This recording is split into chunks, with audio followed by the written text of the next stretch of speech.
Hello everyone, कैसे हैं आप सभी का स्वागत है आपके अपने चैनल राजीव कॉम्पिटिटिव क्लासेस में। दोस्तों, आज के इस वीडियो से एक नया लेक्चर स्टार्ट करने वाले हैं जिसका नाम है क्लास 10 का आप लोगों का सिविक्स का 4th चैप्टर होने वाला है जिसका नाम है पॉलिटिकल पार्टी। इस वीडियो में हम अच्छे तरीके से समझेंगे कि पॉलिटिकल पार्टी क्या होता है, पॉलिटिकल पार्टी हमको क्यों जरूरत है, पॉलिटिकल पार्टी का क्या फंक्शंस होता है, क्या मीनिंग होता है, हमारे इंडिया में स्पेशली कितने नेशनल पॉलिटिकल पार्टी है, कितने यहाँ पे रीजनल पॉलिटिकल पार्टी है। काफी कुछ इस चैप्टर में हम लोगों को सीखने को मिलता है और एग्जाम व्यू के पॉइंट से काफी ज्यादा इंपॉर्टेंट है। अगर आप लोग बोर्ड का तैयारी कर रहे हैं या फिर आप लोग यहाँ पे हाफ ईयरली में अपेयर होंगे, अपने स्कूल में जो एग्जामिनेशन होता है, बोर्ड में स्पेशली एग्जामिनेशन में जो क्वेश्चन पूछे जाते हैं, इस टॉपिक से मिलेगा आप लोगों को। सबसे पहले मेरा ये सजेशन रहेगा कि इस वीडियो को आप लोगों को एंड तक देखना है। पहले आप लोग इस वीडियो को, लेक्चर को किसी भी चीज में देख रहे हैं तो अच्छे तरीके से आप देखिएगा। उसके बाद फिर आपको नेक्स्ट कदम क्या उठाना है, जो मेरे द्वारा आप लोगों को नोट्स प्रोवाइड किया गया है वो टेलीग्राम चैनल पे जा करके नोट्स डाउनलोड कीजिएगा। उसके बाद फिर उसको अपने नोटबुक पे नोट करके लर्न करना है। सबसे पहले आपको अच्छे तरीके से समझना होगा ये टोटल टॉपिक में आखिर कहता क्या है पॉलिटिकल पार्टी में। स्पेशली हर एक चीज को एकदम उम्दे तरीके से, अच्छे तरीके से इसमें समझने वाले हैं क्या है पॉलिटिकल पार्टी। अभी जो आप लोगों का यहाँ पे हवा बना हुआ है कि सीबीएसई के द्वारा सीबीक्यू यानी कॉम्पिटेंसी बेस्ड क्वेश्चन पूछा जाता है, एसएसटी में भी पूछा जाता है स्पेशली आप लोगों का। तो ये टॉपिक में कहीं से भी सीबीक्यू पूछा जाता है या एमसीक्यू वाइज पूछा जाता है 1 मार्क का, या फिर आप लोगों का वेरी शॉर्ट या 5 मार्क का क्वेश्चन पूछा जाता है। हर एक चीज एकदम कवर करेंगे। लास्ट में क्वेश्चन भी मैं आप लोगों को करवाऊंगा, तो कहीं से भी कोई भी दिक्कत नहीं होगा। आप लोगों को अच्छे तरीके से सिर्फ और सिर्फ इस लेक्चर को सुनना है। वीडियो को हम लोग शुरू करते हैं। अब सबसे पहला टॉपिक इसमें आप लोगों का आता है इस चैप्टर से कि why do we need political party, यानी पॉलिटिकल पार्टी का हम लोगों को जरूरत क्या है, आखिर हम लोगों को नीड क्या है पॉलिटिकल पार्टी के लिए। ठीक है, क्या पॉलिटिकल पार्टी कोई भी कंट्री में एग्जिस्ट नहीं करेगी तो वो डेमोक्रेटिक कंट्री नहीं कहलाएगा क्या? इन सभी चीजों को इसी में हम लोग पढ़ते हैं। सबसे पहले देखिए पॉलिटिकल पार्टी क्या होता है। पॉलिटिकल पार्टी जो होता है ये एक ऐसा आप लोगों का इजी मेथड होता है जिसमें आप लोगों का कैंडिडेट जो होते हैं वो आते हैं, पॉलिटिकल पार्टी को फॉर्म करते हैं रिप्रेजेंटेटिव के रूप में। सबसे पहले पॉलिटिकल पार्टी के बारे में हम लोग समझ रहे हैं। पॉलिटिकल पार्टी में हम लोग क्या करते हैं कि अगर कोई पीपल है, अगर उसके साथ कोई घटना घट गया, कहीं पे भी कोई घटना घट गया, तो वो डायरेक्ट क्या करेगा, मोस्ट ऑफ द पीपल क्या करेंगे, ब्लेम करेंगे किस पे, पॉलिटिकल पार्टीज पे, या फिर वो क्या करेंगे, रॉन्ग बताने का प्रयास करेंगे डेमोक्रेसी को। ब्लेम लगाएंगे पहले पॉलिटिकल पार्टी पे और रॉन्ग बताएंगे डेमोक्रेसी को कि यानी जो हम कंट्री में रहते हैं ना उसका डेमोक्रेसी ऐसा है वैसा है, लोकतंत्र सही नहीं है। और जो पार्टियां हैं उनको ब्लेम लगाएगा कि कहीं पे कोई एक्सीडेंट हो गया रोड पे, तो बोला जाएगा कि पॉलिटिकल पार्टी जो भी उसमें सेंट्रल लेवल पे रूल कर रही है या स्टेट लेवल पे रूल कर रही है तो उनको ब्लेम लगाया जाएगा कि ये पॉलिटिकल पार्टी सही नहीं है, इसके द्वारा ऐसा किया गया तो मेरे साथ ये घटना घटा। तो इन्हीं सभी चीजों को अच्छे तरीके से समझते हैं कि यार हमें पॉलिटिकल पार्टी की जरूरत क्या है। इसी में हम लोग देखते हैं, अगर आप लोग आई होप आप लोग यहाँ पे अर्बन बैकग्राउंड से आते होंगे, कई सारे लोग रूरल बैकग्राउंड से आते होंगे, तो उसमें आज भी बहुत सारे अनपढ़ लोग हैं जिसके कारण से यहाँ पे ना तो वो एजुकेटेड है सबसे पहले, ना तो वो कॉन्स्टिट्यूशन के बारे में जानते हैं, ना तो उनको ये पता होता है कि गवर्नमेंट का किस प्रकार से नेचर है।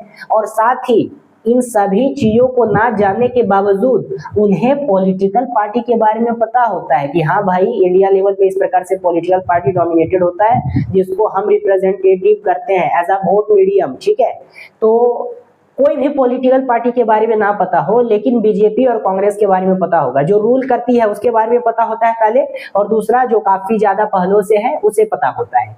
तो जो एजुकेटेड नहीं है उनको पता होता है कि दो पार्टी ऐसा है जिसको हमको वोट देना है जाकर के एज अ मीडियम ऑफ क्या, रिप्रेजेंटेटिव को चुनना है वोट दे करके। तो इस प्रकार से इन लोगों को याद होता है। तो सबसे पहला आप लोगों का आता है इंपॉर्टेंट कि मीनिंग ऑफ पॉलिटिकल पार्टी। आखिर मीनिंग क्या होता है पॉलिटिकल पार्टी का?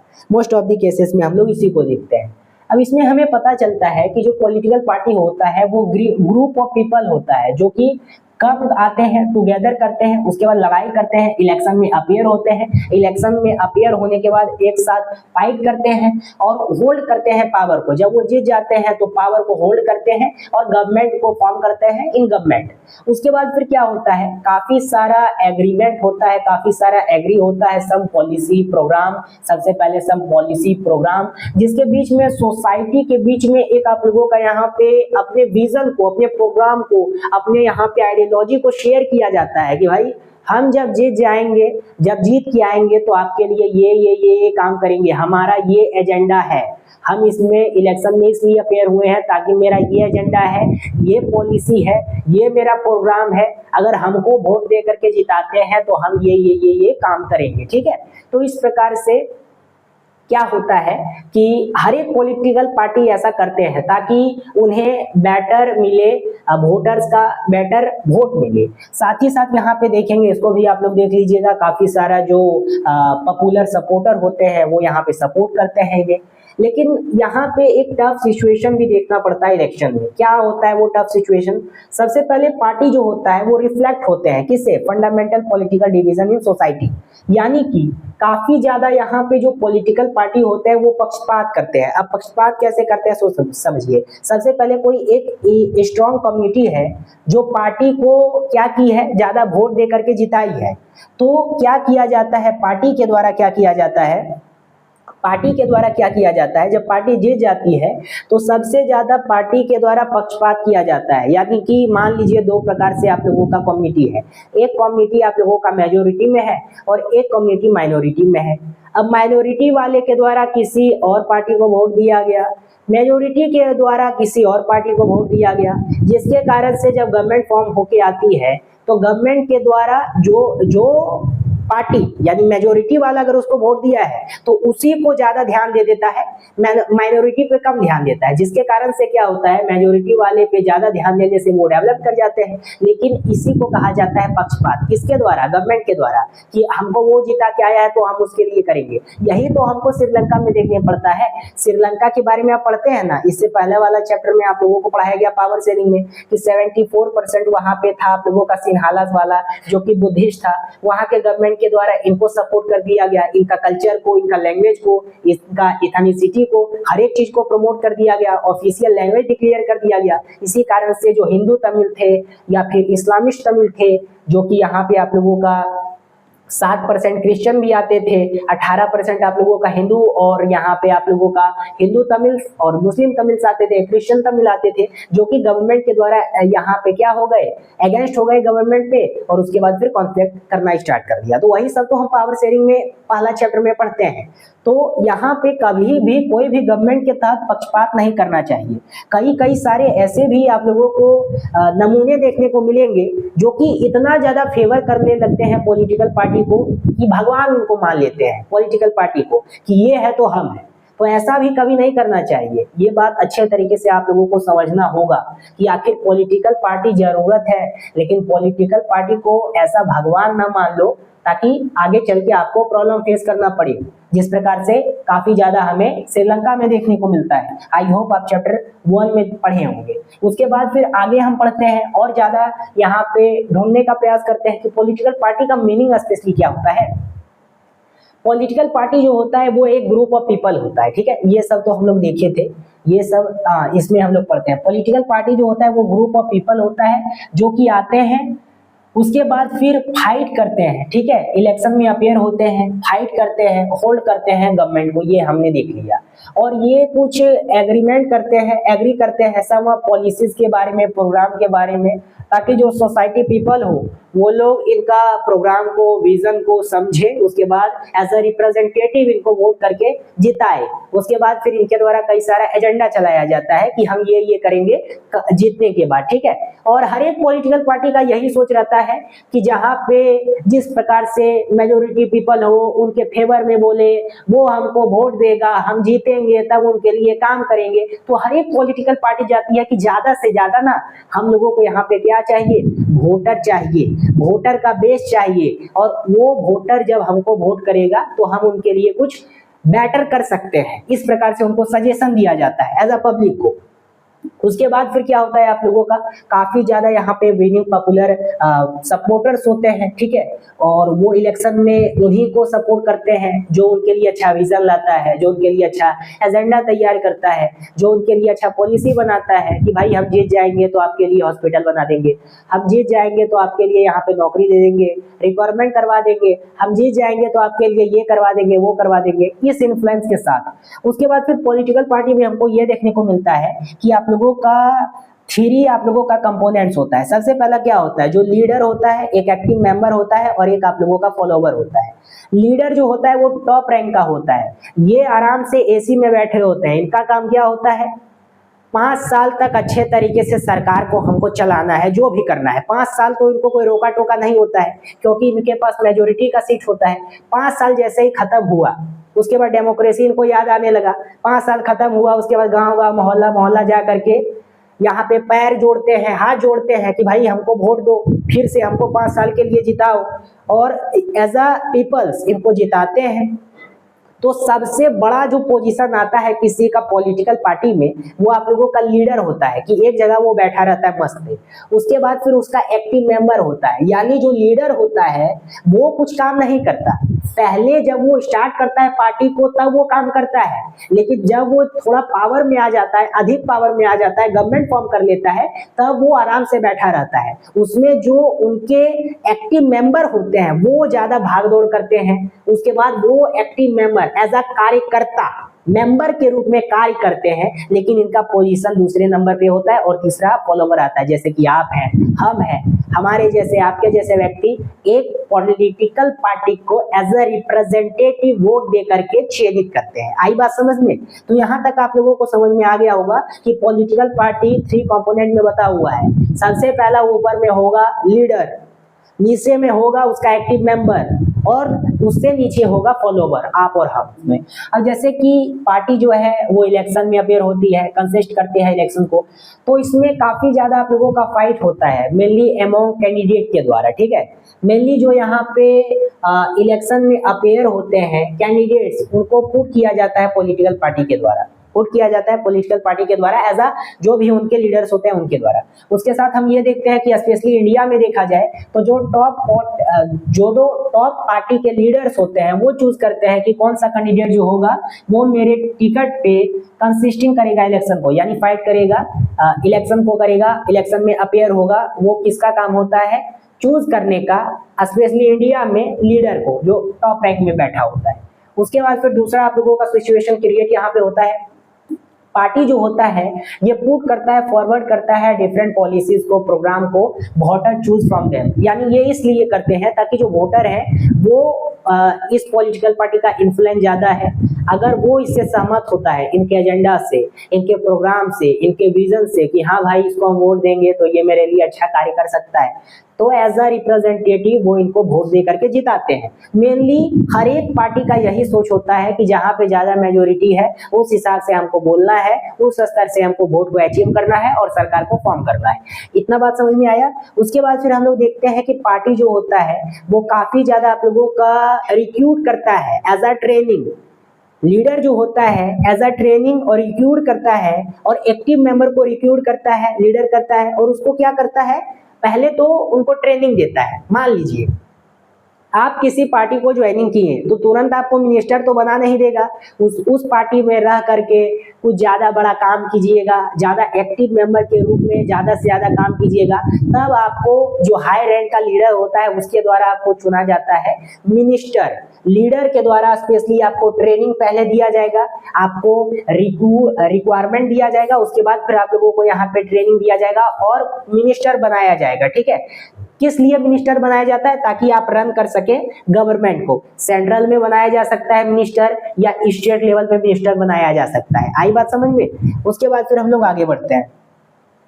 आगे आप लोगों का यहाँ पे फंक्शंस ऑफ पॉलिटिकल पार्टी आता है। अब इसमें हमको क्या देखने को मिलता है, काफी सारे पॉलिटिकल पार्टी होते हैं जो कि लॉस कर जाते हैं पॉलिटिकल पार्टी में। मेनली 2 रिप्रेजेंटेटिव ऐसे हैं जो कि खड़े हुए हैं, दोनों अलग अलग पॉलिटिकल पार्टी से हैं, तो दोनों का जो सीट है ऐसा तो नहीं है कि दोनों अगर सीट लाए हैं तो दोनों को यहाँ पे जितवा देंगे, मतलब दोनों गवर्नमेंट फॉर्म कर लेगा, ऐसा तो होने वाला नहीं है। इसलिए अलग अलग पॉलिटिकल पार्टी जो होते हैं, जो जीत जाते हैं वो तो गवर्नमेंट फॉर्म कर लेते हैं मस्त से, लेकिन जो हार जाते हैं वो एज अ ऑपोजिशन कार्य करते हैं, रोल प्ले करते हैं ऑपोजिशन के रूप में। अब ऑपोजिशन यानी क्या होता है, इसमें जो पार्टीज होते हैं वो पब्लिक ओपिनियन को देखते हैं। कौन पब्लिक ओपिनियन को देखता है? जो कि मेजोरिटी में, मतलब जो कि गवर्नमेंट फॉर्म नहीं करता है, जो ऑपोजिशन में होता है। अब ये क्या करता है, देखिए ये कुछ आप लोगों का हाईलाइटिंग इशू पे राइज करता है, हाईलाइटिंग इशू को।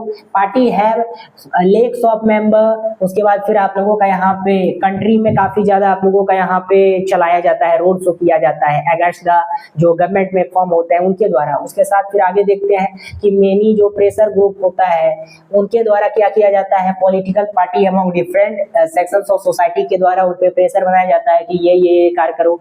उसके साथ हम ये देखते हैं कि आप लोगों का सोसाइटी ओपिनियन कुछ अलग होता है, वो भी इनके साथ जाकर के मिलते हैं, ठीक है।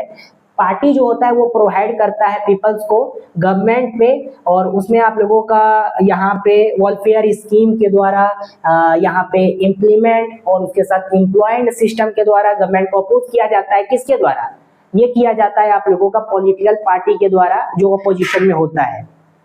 सिंपल सा मैं आप लोगों को स्पेशली फंक्शन बताता हूँ।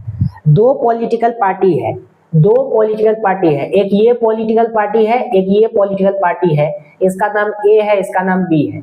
अब जो बी है वो जीत गया है, ये विन हो गया है, ठीक है, इलेक्शन में, लेकिन ये हार गया है। तो इसके पास ज्यादा मेजोरिटी है और ये हार गया है, तो एज अ ऑपोजिशन ये काम करेगा, ताकि अगर इसके द्वारा कोई गलत कदम उठाया जाता है तो ये अपोज करेगा कि तुम्हारे द्वारा गलत कदम उठाया गया। और ये सबसे इम्पोर्टेंट है, ये सबसे इम्पोर्टेंट है डेमोक्रेसी में। इसी को तो कहते हैं स्पेशली पावर शेयरिंग। अलग अलग डिवीजन पे अलग अलग पावर शेयरिंग होता है, बट पॉलिटिकल पार्टी ज्यादा से ज्यादा जिस कंट्री में पॉलिटिकल पार्टी एग्जिस्ट करेगा वो सबसे बढ़िया कंट्री होगा, ठीक है। आगे हम पढ़ते हैं 1 party system, 2 party system, 3 party system. हमारे पास मेनली पार्टी सिस्टम है और सबसे बढ़िया कंट्री है हम लोगों का। क्यों? क्योंकि हमारे पास ज्यादा पॉलिटिकल पार्टी है।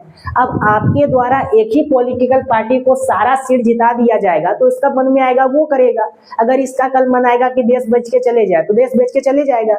क्या कोई पॉलिटिकल पार्टी दूसरे और रहना चाहिए ना, जो कि रोड शो करे, जो कि पब्लिक को यहाँ पे जा करके बताए कि आपके साथ गलत हो रहा है, एजेंडा चलाया जाए, हाईलाइटिंग इशू किया जाए कि सरकार के द्वारा गलत कार्य किया जा रहा है, जा करके इस पे कदम उठाइए। जैसे अरावली को यहाँ पे काटा जा रहा है आप लोगों का बालू माफिया के द्वारा, या फिर कई सारा आप लोगों का मूवमेंट चलाया गया, चिपको चलाया गया हिमालय रीजन में, या फिर आप लोगों का उस समय काफी ज्यादा आप लोगों का क्राइटेरिया चलाया जाता था। गवर्नमेंट के द्वारा अगर कुछ भी गलत कार्य किया गया तो बगल में कोई अदर पॉलिटिकल पार्टी होना चाहिए जो हाईलाइटिंग करेगा इसका इशू का। ये बात हमेशा याद रख के चलिए, और जिंदगी में कभी भी एक ही पॉलिटिकल पार्टी को वोट मत दीजिए। अलग अलग पॉलिटिकल पार्टी का माइंडसेट को देखिए और 5 साल में उसको बदलिए, तभी एक अच्छे तरीके से डेमोक्रेसी एग्जिस्ट करेगा। वरना जो उसका मर्जी होगा वो करते जाएगा और आप कुछ भी नहीं कर पाएंगे, क्योंकि पावर उसके पास है ना, स्पेशली 5 साल के लिए। उसके बाद फिर हम लोग देखते हैं आप लोगों का पॉलिटिकल पार्टी में कि पॉलिटिकल पार्टी में आप लोगों का पॉलिटिकल पार्टी क्यों जरूरी है। साथ ही साथ मॉडर्न पॉलिटिकल पार्टी में, मॉडर्न डेमोक्रेसी में अगर एग्जिस्ट नहीं होता है पॉलिटिकल पार्टी तो क्या पॉलिटिकल पार्टी मतलब डेमोक्रेसी चलाया जा सकता है? यही पूछा जा रहा है, why modern democracy can not exist without political party. Modern democracy में पॉलिटिकल पार्टी क्यों नहीं चल सकता है विदाउट पॉलिटिकल पार्टी के द्वारा? अब यहाँ पे सबसे इंपॉर्टेंट है, इसको ध्यान पूर्वक आप लोग देखिएगा, क्या चलाया जा सकता है? हाँ, चलाया जा सकता है मॉडर्न पार्टी में। इसमें होगा क्या कि जो भी कैंडिडेट होंगे, सभी कैंडिडेट इलेक्शन में इंडिपेंडेंट अपेयर होंगे। सबसे पहले सब आजाद तरीके से इंडिपेंडेंट होंगे, किसी भी पॉलिटिकल पार्टी के थ्रू ना तो टिकट लेना है और वहां पे हमको अपेयर होना है। इसके साथ कुछ प्रॉब्लम फेस होता है। नंबर ऑफ जो आप लोगों का प्रॉमिस होगा, एनी मेजर पॉलिसी चेंज होगा अदर पीपल के द्वारा। उसके साथ हम ये देखेंगे कि जो गवर्नमेंट होंगे वो फॉर्म्ड होंगे, बट यहाँ पे क्या होगा, एवरी जो आप लोगों का गवर्नमेंट होगा जो भी गवर्नमेंट होगा अलग अलग सेक्टर में वो तो जीत जाएगा। लेकिन एज अ इंडिया लेवल पे इतना बड़ा कंट्री है हमारा, और अगर इंडिपेंडेंट तरीके से अलग अलग पीपल्स के द्वारा अलग अलग यहाँ पे अपेयर हो जाए, ठीक है, और उसके बाद फिर बिना कोई पॉलिटिकल पार्टी के ही जीत जाए एज अ रिप्रेजेंटेटिव, तो वो फिर जीतने के बाद अपना कॉन्स्टिट्यूएंसी को देखेगा, ठीक है। वो तो एक पूरा आप लोगों का अकेले ही इंडिया लेवल पे सबको तो संभाल नहीं सकता है ना। अलग अलग जो जीतेंगे इंडिपेंडेंट, उनका अलग अलग माइंड सेट होगा, अलग अलग ओपिनियन होगा। अगर वो पॉलिटिकल पार्टी के थ्रू आते हैं तो उनका अलग ओपिनियन होता है, सब लोग बैठते हैं अच्छे तरीके से सलाह मशवरा करते हैं कि हाँ भाई ये प्रोग्राम हमको फिक्स करना है। या फिर अगर कोई इंडिपेंडेंट ही चला जाएगा तो उसका तो अलग माइंड सेट होगा। इसीलिए आप लोगों का पॉलिटिकल पार्टी होना जरूरी है। साथ ही साथ कॉन्स्टिट्यूएंसी का मामला आता है, ये मैं आप लोगों को बता दिया हूँ, ठीक है। आगे हम लोग बढ़ते हैं। अब यहाँ पे सबसे इम्पोर्टेंट आप लोगों का पॉलिसी आता है कि रूरल बैकग्राउंड में क्या किया जाता है। रूरल पॉलिसी हम लोगों ने तो अभी तक काफ़ी ज़्यादा इसके बारे में समझा है कि पॉलिटिकल पार्टी क्या है क्या नहीं है, किस प्रकार से फंक्शंस है, किस प्रकार से मीनिंग है। अब यहाँ पे हम लोग जानते हैं कि भाई जो हमारा पॉलिटिकल पार्टी है ये रूरल में क्या है। सबसे पहले देखिए, जो हम लोगों का लार्ज इलेक्शन होता है, लार्ज इलेक्शन जो होता है वो सिग्निफिकेंट होता है, डिसीजन के लिए मेड किया जाता है पॉलिटिकल पार्टी के लिए, तब वो नेसेसरी बनाया जाता है। जैसे कि अगर आप लोगों का यहाँ पे इलेक्शन इंडिपेंडेंट हुआ और 3 रिप्रेजेंटेटिव हैं, वो तीनों अगर इंडिपेंडेंट इलेक्शन में उतरे कंसिस्टेंटली, तो यहाँ पे क्या होगा, no need for political party. अगर ये भी मान लेते हैं कि सभी पीपल्स के द्वारा बोल दिया जाए कि कोई भी पॉलिटिकल पार्टी की नहीं है, लेकिन वर्क क्या किया जाएगा, एक स्मॉल एरिया में किया जाएगा, एक लेस पीपल पे किया जाएगा, जो उसको वोट दिया है, यही किया जाएगा ना। जो उसको वोट दिया है लेस पीपल, उस पे उसके द्वारा ध्यान दिया जाएगा, एक स्मॉल एरिया में वर्क किया जाएगा, पंचायत इलेक्शन के रूप में, नॉन पार्टी बेस्ड होता है ये सब।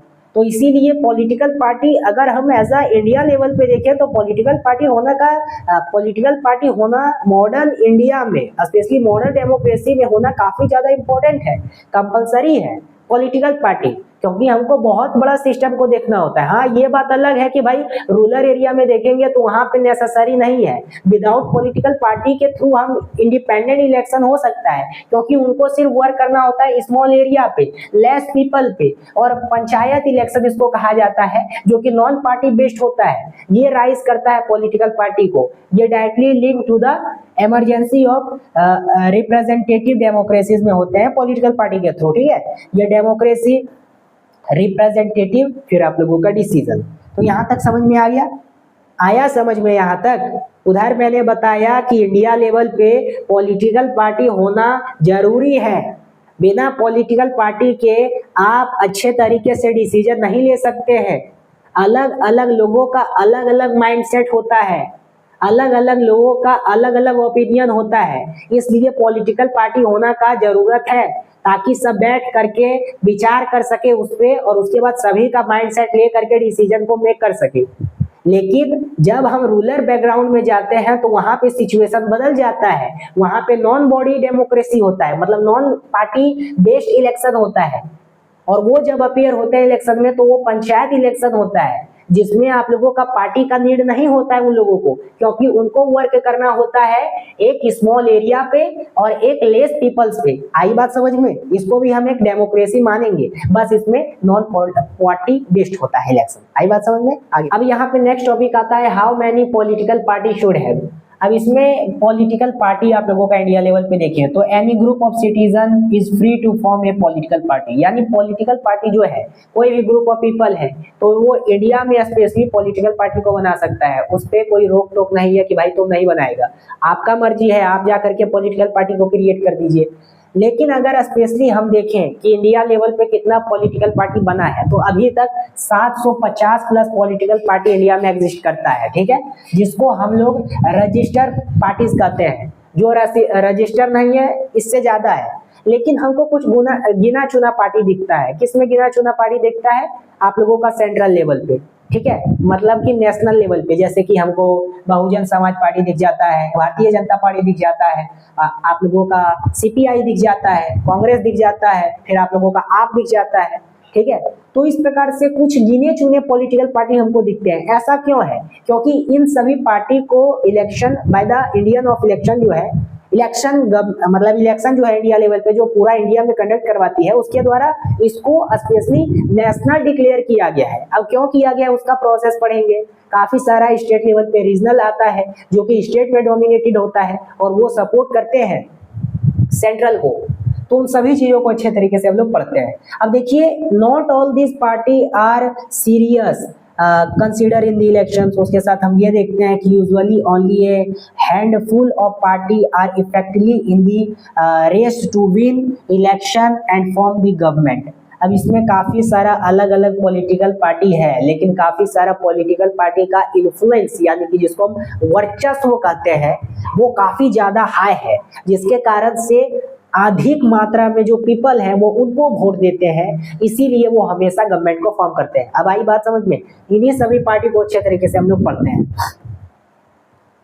अब यहाँ पे सबसे पहले देखते हैं कि टाइप ऑफ पार्टी सिस्टम क्या होता है। देखिए, मेनली पार्टी जो होता है वो आप लोगों का 3 भाग में बटा है। सबसे पहला जो पार्टी आप लोगों का आता है ये वन पार्टी सिस्टम आता है। अब इसमें क्या होता है, जो वन पार्टी सिस्टम होता है ये ओनली वन पार्टी जो होता है उसको अलाउ होता है कंट्रोल करने के लिए और रन करने के लिए गवर्नमेंट को, ठीक है। जैसे कि एग्जांपल के लिए चाइना जो है, इसमें कम्युनिस्ट पार्टी ऑफ चाइना है। इसके द्वारा क्या किया जाता है, कोई भी इसमें आप लोगों का one party system specially China में ही यूज किया जाता है, कम्युनिस्ट पार्टी ऑफ चाइना के द्वारा। और अगर इसमें मैं एक सवाल आपसे पूछूं, क्या ये चाइना जो है यहाँ पे डेमोक्रेसी है, तो इसका राइट आंसर नहीं है। चाइना एक डेमोक्रेसी नहीं है, लेकिन चाइना अपने आप को डेमोक्रेसी बताती है। सारी दुनिया जानती है चाइना डेमोक्रेसी नहीं है, क्योंकि वहां पे एक पार्टी सिस्टम रूल चलाया जाता है। अब every individual should have a choice and free competition to gain power. यार, डेमोक्रेसी का मतलब होता क्या है? हर एक पीपल के पास, हर एक सोशल ग्रुप के पास, हर एक इंडिविजुअल के पास पावर होना चाहिए कि हम यहाँ पे अपेयर होंगे इलेक्शन में, हमारा मन हो गया इलेक्शन में अपेयर होने का, खड़ा हो गए हैं, उसके बाद फिर हम गेन करेंगे पावर को और कुछ यहाँ पे सोसाइटी में अच्छे तरीके से कार्य कर पाएंगे, ठीक है। लेकिन चाइना में ऐसा नहीं है। चाइना के द्वारा कोई अलग पावर सिस्टम नहीं चलाया जाता है। चाइना में बस एक पार्टी एग्जिस्ट है, कम्युनिस्ट पार्टी ऑफ चाइना। फिर आप लोगों का 2 पार्टी सिस्टम आता है। 2 पार्टी सिस्टम में क्या होता है कि यूजुअली जो होता है पावर जो होता है वो शिफ्ट होता है किसके बीच में? 2 मेन पार्टीज के बीच में। 2 मेन पार्टीज के बीच में पावर जो है वो आप लोगों का शिफ्ट होता है, कभी इधर आ गया, कभी इधर आ गया, कभी इधर आ गया, कभी इधर आ गया, इस प्रकार से। आई बात समझ में? तो अगर स्पेशली इसमें हम लोग देखें कि ये जो होता है आप लोगों का इलेक्शन में पहले फाइट करता है, उसके बाद विन करता है और फ्यू सीट जीतता है लेजिस्लेचर के रूप में। अगर इसमें एग्जांपल के लिए बात करें तो आप लोगों का यूनाइटेड स्टेट ऑफ अमेरिका और यूनाइटेड किंगडम आता है, ठीक है। अब इसमें दिस पार्टी, अब इससे एक सवाल मैं पूछूं, क्या ये जो 2 पार्टी सिस्टम है ये एक डेमोक्रेसी है? तो इसका राइट आंसर है यस, ये डेमोक्रेसी है। अब डेमोक्रेसी ये क्यों है? अरे भाई, डेमोक्रेसी इसलिए है क्योंकि पावर जो है वो अलग अलग गवर्नमेंट के पास शिफ्ट होता है, अलग अलग पॉलिटिकल पार्टी के पास शिफ्ट होता है। कभी रिपब्लिकन पार्टी के पास चला जाता है ट्रम्प वाला, तो कभी डेमोक्रेटिक पार्टी के पास चला जाता है जो बाइडेन वाला। तो अलग अलग पावर अगर अलग अलग पार्टियां के पास शिफ्ट होगा तभी ना डेमोक्रेसी कहलाएगा, चाहे सेंट्रल लेवल पे हो चाहे स्टेट लेवल पे हो। आई बात समझ में? इसीलिए इसको हम डेमोक्रेटिक पार्टी कह सकते हैं। लेकिन चाइना वाले केस में हम यहाँ पे डेमोक्रेटिक पार्टी नहीं कर सकते हैं। इस बात को आप लोग अच्छे तरीके से समझ लीजिए, ठीक है। और उसके बाद फिर हम लोग बात करते हैं मल्टी पार्टी सिस्टम की। मल्टी पार्टी सिस्टम में क्या होता है कि इसमें कई सारे पार्टी जो होते हैं वो कंप्लीट करते हैं, गेन करते हैं पावर को। मोर देन 2 पार्टीज में होता है, ठीक है। मोर देन 2 पार्टी होता है और ये क्या होता है, चेंज कर सकता है, पावर को गेन कर सकता है, अपने मन से सरकार को चला सकता है, ठीक है। Multi party system. अब ये स्पेशली एग्जांपल के लिए तो ये आप लोगों का हमारा प्यारा देश इंडिया में मौजूद है। We have multi party system. हम लोगों का इंडिया में मल्टी पार्टी सिस्टम है, यानी आम आदमी अगर आप हैं या फिर आपके आस पड़ोस वाले हैं, कोई भी है, आराम से वो एक पॉलिटिकल पार्टी फॉर्म करके अपीयर हो सकता है या किसी और पॉलिटिकल पार्टी को ज्वाइन करके अपीयर हो सकता है। ठीक है, ये बात आप लोगों को अच्छे तरीके से समझ में आना चाहिए। तो इसको स्पेशली हम डेमोक्रेसी कहेंगे। ठीक है, इसमें क्या होता है कि आप लोगों का कोalition गवर्नमेंट भी बनाया जाता है। इसमें हमको देखने को मिलता है कि कोalition गवर्नमेंट बनता है, जो कि आप लोगों का सेवरल डिफरेंट पार्टी आते हैं, एक दूसरे के साथ मिलते हैं, अलायंस बनाते हैं। जैसे कि 2004 में जब पार्लियामेंट इलेक्शन हो रहा था तो उस समय एनडीए बनाया गया, स्पेशली फर्स्ट टाइम ये आप लोगों का नेशनल डेमोक्रेटिक अलायंस। फिर इधर आप लोगों का स्पेशली ये बीजेपी के द्वारा बनाया गया था, इधर आप लोगों का कांग्रेस के द्वारा यूपीए बनाया गया था। ठीक है, यूनिफाइड आप लोगों का यूनिफाइड पार्टीज अलायंस, और उसके बाद फिर आप लोगों का लेफ्ट विंग का कुछ पार्टी था। तो इस प्रकार से आप लोगों का अलग अलग पार्टी अलग अलग अलायंस के रूप में हर प्राइमरी मतलब पार्लियामेंट इलेक्शन में बनाया जाता है। ये 2004 का है। उसी प्रकार से 2024 में आप लोगों का एक इंडिया अलायंस के नाम से बनाया गया और एक आप लोगों का एनडीए नाम से बनाया गया। तो हर बार अलग अलग अलायंस बनाया जाता है। मल्टी पार्टी सिस्टम में हमको यही देखने को मिलता है कि भाई अगर कोई रीजनल पार्टी है तो वो रीजनल पार्टी भी अगर ज्यादा मेजोरिटी सीट ला गई है लोकसभा में तो वो सेंट्रल को जा करके क्या कर सकती है, सपोर्ट कर सकती है, और वहां पे वो अपना पावर के थ्रू फॉर्म कर सकता है गवर्नमेंट को। तो ये एक अच्छा बात होता है इसमें, तो इसको हम स्पेशली डेमोक्रेसी कहेंगे। अब आप लोग बताइए कि इन तीनों में आपको सबसे बेहतर कौन लगा?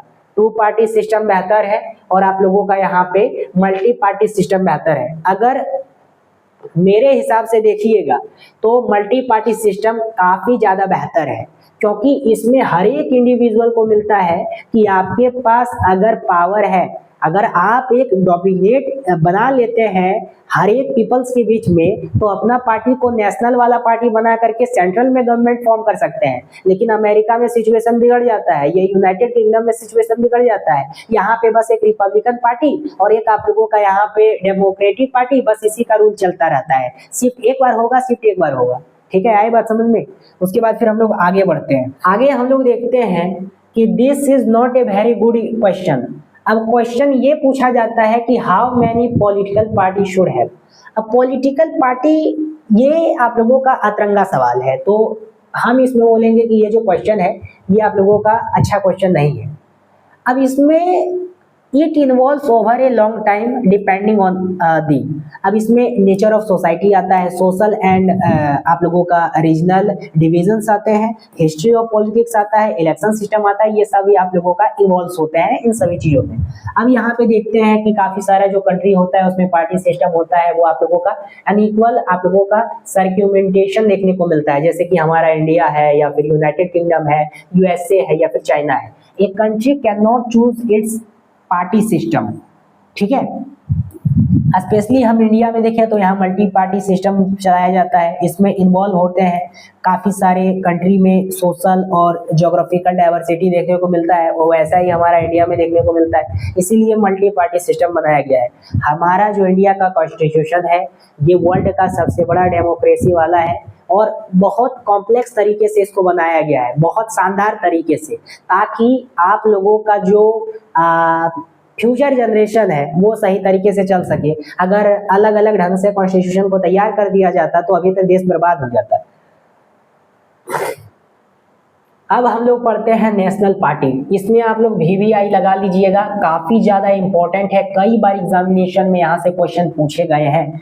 अब यहाँ पे हम नेशनल पार्टी के बारे में पढ़ते हैं। मेनली आप लोगों को जब भी अगर इलेक्शंस होते हैं लोकसभा में, प्राइमरीली इलेक्शंस में, तो आप लोगों को देखने को मिलता होगा जब भी आप लोग यहाँ पे लोकसभा में इलेक्शन होता है तब आप लोगों को देखने को मिलता होगा कि कुछ गिने चुने आप लोगों के फेस वाले पॉलिटिकल पार्टी आते हैं। क्यों आते हैं? उन लोगों का वर्चस्व ज्यादा होता है। लेकिन क्यों होता है? क्योंकि उसको नेशनल पार्टी डिक्लेयर किया गया है। किसके द्वारा किया गया है? आप लोगों का इलेक्शन कमीशन ऑफ इंडिया के द्वारा। अब इसमें क्या होता है कि ये जो पार्टी होते हैं ये कंट्री वाइड पार्टी होते हैं, यानी कि इनका जो यूनिट्स होता है वेरियस स्टेट में होता है। ये पावर होते हैं ये जो पावर है इनका वेरियस स्टेट में है, कई सारा स्टेट में इनका एमएलए एमपी मौजूद होता है, कई सारा स्टेट में इनका खुद का गवर्नमेंट होता है, इसीलिए इसको पॉलिटिकल पार्टी स्पेशली इसमें नेशनल पार्टी डिक्लेयर किया जाता है।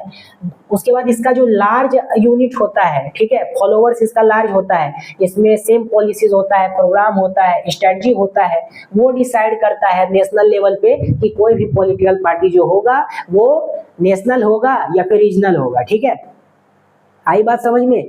कोई भी पॉलिटिकल पार्टी है, अगर उस पॉलिटिकल पार्टी को वर्चस्व बनाना है तो उसका सबसे पहले आइडियोलॉजी पूरा क्लियर होना चाहिए, उसका इन्फ्लुएंस ज़्यादा होना चाहिए, उसका यहाँ पे आप लोगों का प्रोग्राम है वो ज़्यादा होना चाहिए,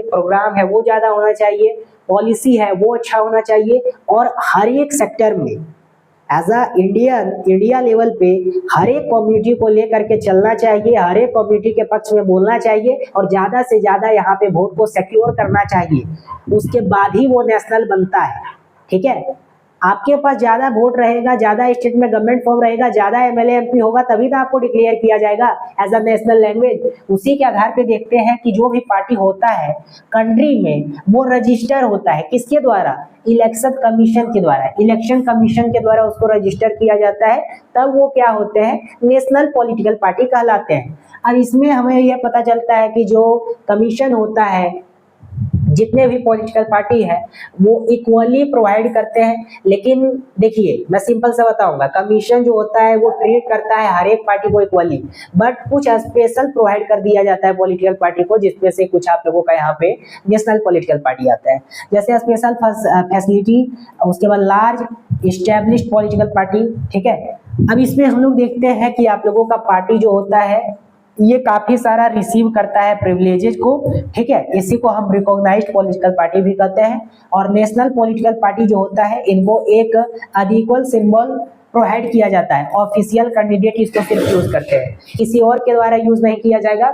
जिस पार्टी से जो व्यक्ति खड़ा हुआ है वही उसमें उसका सिंबल को यूज कर सकता है, और कोई नहीं कर सकता है। ठीक है, पॉलिटिकल पार्टी इस्टेब्लिश करा गया है अभी तक। तो सबसे पहले इलेक्शन कमीशन जो होता है वो लीड करता है, आप लोगों का क्राइटेरिया बनाता है, कुछ भी चीज को अचीव करने के लिए कुछ तो क्राइटेरिया होता है, इतने तो समझते हो।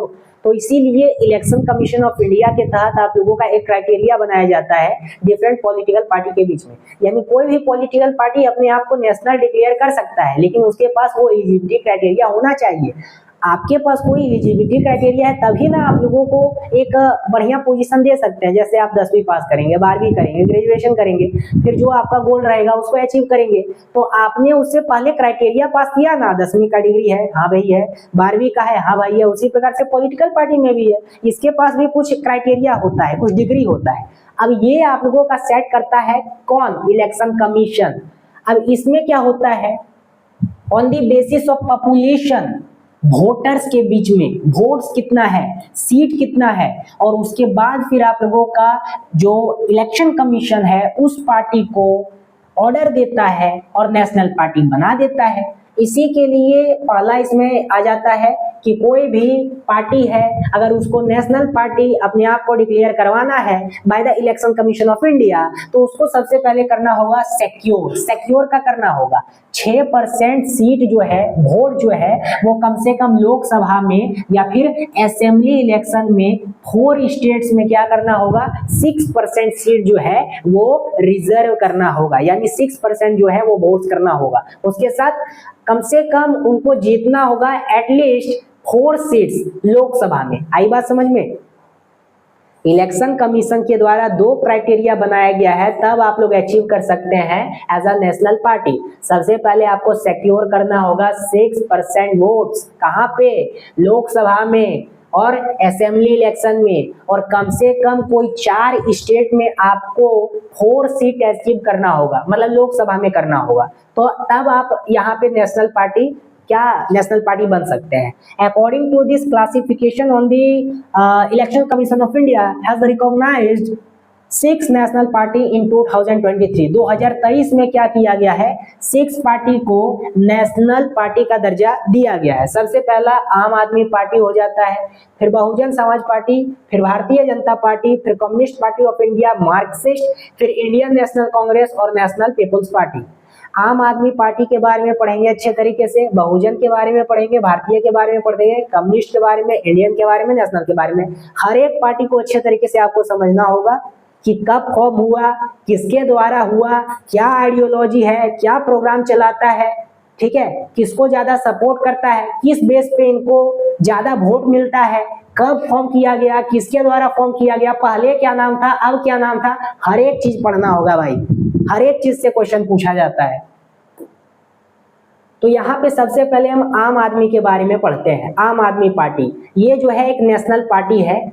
अब ये जो है ये 26 नवंबर 2012 को फॉर्म किया गया था, जब 2011 में एंटी करप्शन मूवमेंट चलाया गया था। आप लोगों को पता होगा 2011 में तो आप पैदा ही हुए होंगे, लेकिन आप लोग वीडियो वगैरह में देखते होंगे कि 2011 में आप लोगों का कुछ पॉलिसी चलाया जाता है, जैसे कि अंडर द अरविंद केजरीवाल, अन्ना हजारे, वहाँ पे कुछ एंटी करप्शन चलाया जाता है 2011 में। उसी के बिहाफ पे ये पार्टी जो होता है इसका इन्फ्लुएंस बढ़ता है कि ये जो है एंटी करप्शन के खिलाफ है, और 26 नवंबर 2012 को इसको फॉर्म कर दिया जाता है अरविंद केजरीवाल के द्वारा। अब ये पार्टी जो होता है इसको फाउंड किया जाता है किस लिए? इसको फाउंड किया जाता है एक आइडिया के लिए। कौन सा इसका आइडियोलॉजी होता है? आप लोगों का अकाउंटेबिलिटी होता है, इसके लिए अकाउंटेबिलिटी होता है, क्लीन एडमिनिस्ट्रेशन होता है, ट्रांसपेरेंसी होता है और गुड गवर्नेंस होता है। यानी कि ये चाहता है कि जो सोसाइटी में अकाउंटेबिलिटी है वो बने रहे, और क्लीन एडमिनिस्ट्रेशन हो, या फिर कहीं पे घूसखोरी ना चलता हो, कोई करप्शन ना करता हो, और ट्रांसपेरेंसी बरकरार रहना होना चाहिए, और कम से कम गुड गवर्नेंस फॉर्म होना चाहिए। A year after it's farmer आप यानी कि आम आदमी party become the second largest party in the Delhi legislative. एक ही साल में इस पार्टी का इतना ज्यादा इन्फ्लुएंस बढ़ जाता है कि ये जो दिल्ली का इलेक्शन होता है, कहाँ पे, दिल्ली का जो आप लोगों का लेजिस्लेटिव में इलेक्शन होता है, उसमें दूसरा रैंक का सबसे बड़ा पार्टी उभर के आता है। उसके बाद फिर ये असेंबली इलेक्शन में पहले ही बार में गवर्नमेंट को फॉर्म कर देता है, किसके सपोर्ट के साथ? इंडियन नेशनल कांग्रेस के साथ। उसके बाद फिर क्या होता है, ये जो आप लोगों का पार्टी होता है ये थर्ड फ्रंट होता है पॉलिटिकल पार्टी गुजरात का 2022 में गुजरात लेजिस्लेटिव असेंबली इलेक्शन में। और प्रेजेंटली जो है आप जो है ये आप लोगों का फॉर्म्ड है गवर्नमेंट पंजाब और दिल्ली में। देखिए दिल्ली में काट कर दीजिएगा, दिल्ली में अब नहीं है, ठीक है, लेकिन अभी आप लोगों का एनसीईआरटी में दिल्ली लिखा है क्योंकि काफी टाइम से है, लेकिन पुराने एनसीईआरटी के मुताबिक है। अभी आप लोगों का जो है, आपको पता है बीजेपी की गवर्नमेंट है तो आपको बीजेपी लिखना होगा यहाँ पे, ठीक है। ये आप लोगों का दिल्ली में नहीं है, सिर्फ और सिर्फ अभी पंजाब है जिनके मुख्यमंत्री भगवंत मान है। और 2019 के लोकसभा में आप जो है वो एक सीट लोकसभा में सिक्योर किए थे अपना। उसके बाद फिर हम बहुजन समाज पार्टी को पढ़ते हैं। बहुजन समाज पार्टी जो है ये फॉर्म्ड होता है 1984 में under the leadership of Kashiram. इनके द्वारा क्या किया जाता है, 1984 में इस पार्टी को एस्टैब्लिश किया जाता है। इस पार्टी का एक यही विजन होता है, इनका एक इंस्पिरेशन होता है, एक आइडिया होता है टीचिंग का, ठीक है। सबसे पहले साहू महाराज या फिर महात्मा ज्योतिबा फूले, फिर परियार रामास्वामी, डॉक्टर बाबा साहब भीमराव अम्बेडकर जी, इन सभी जितने भी महापुरुष हैं इनका यहाँ पे इंस्पिरेशन होता है, आइडिया होता है किसका, काशीराम का। और उसके बाद इनके द्वारा 1984 में under the leadership of Kashiram इनके द्वारा एक पार्टी फॉर्म किया जाता है बहुजन समाज पार्टी के नाम से। अब इसी में क्या होता है, आप लोगों को बीएसपी जो होता है वो सीक करती है, रिप्रेजेंट करती है, सिक्योर करती है पावर को, और नाम देती है बहुजन समाज। कहाँ से सिक्योर करती है पावर को? बहुजन समाज से, और उसके साथ which include Dalits, Adivasi, OBC, other backward classes, साथ ही साथ रिलीजियस माइनॉरिटी, इन सभी से वोट्स को सिक्योर करती है और पावर में आती है। और उसके साथ इनका मेन बेस जो है ये उत्तर प्रदेश में है, सबसे डोमिनेटिंग स्टेट। उसके बाद फिर कुछ आप लोगों का सबटेंडुअल प्रेजेंस आता है, जैसे कि मध्य प्रदेश आ गया, छत्तीसगढ़ आ गया, उत्तराखंड आ गया, दिल्ली आ गया, पंजाब आ गया। इन सभी में इनका काफी ज्यादा डोमिनेटेड वोटर्स हैं।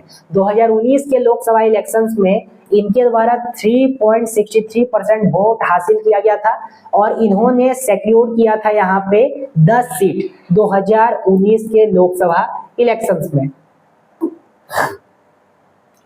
उसके बाद जो आता है आप लोगों का कम्युनिस्ट पार्टी ऑफ इंडिया आता है, मार्क्सिस्ट का। कम्युनिस्ट पार्टी ऑफ इंडिया की बात करें, सीपीआई, इसको फाउंड किया गया था 1964 में।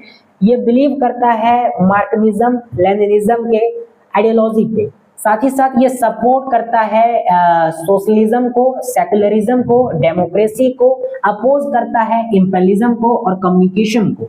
उसके बाद फिर सीपीआई जो है वो एक्सेप्ट करता है डेमोक्रेसी इलेक्शन को as useful and helpful means for securing the object of social economic justice in India. और सीपीआई जो है इंजॉय करता है स्ट्रॉन्ग पावर, जो है ये वेस्ट बंगाल में रहा है, केरला में रहा है, त्रिपुरा में रहा है, specially among the poor factory वाले जो वर्कर्स होते हैं या फिर फार्मर जो होते हैं, एग्रीकल्चर जो होते हैं, लेबर जो होते हैं, ठीक है, इंटेलिजेंस जो होते हैं, ये सभी इनको सपोर्ट करते हैं।